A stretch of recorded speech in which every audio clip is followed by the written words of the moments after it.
আমি তো টেনশনে পড়ে যাচ্ছি ভাইয়া, কোনো প্রবলেম হবে না তো? যদি প্রবলেম হয়েও থাকে তাই বলে বইয়ের খোঁজ নেবে না? আমি তো ওইটাই বলছি যে ও তো জানে আমি কি অবস্থায় বেরোইছি, তাই না? দেখেন আর কয়টা দিন অপেক্ষা করেন। যাই হোক, তাড়াতাড়ি কথা বলবেন, ফ্রেশ আসেন। আচ্ছা, আপনি কি কিছু খেয়েছেন সারাদিনে? আর খাবার, টেনশনে তো গলাতে খাবারই নামবে না ভাইয়া। ঠিক আছে, ফ্রেশ হয়ে এসে আমি রান্না করব, তারপরে কিন্তু দুজনে একসাথে খাবো।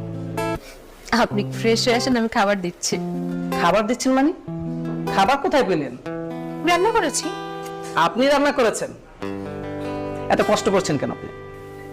সারাদিন বাসায় বসেছিলাম তো ভালো লাগছিল না, তাই ভাবলাম রান্না। এই যে ম্যাডাম, আপনি হচ্ছেন আমার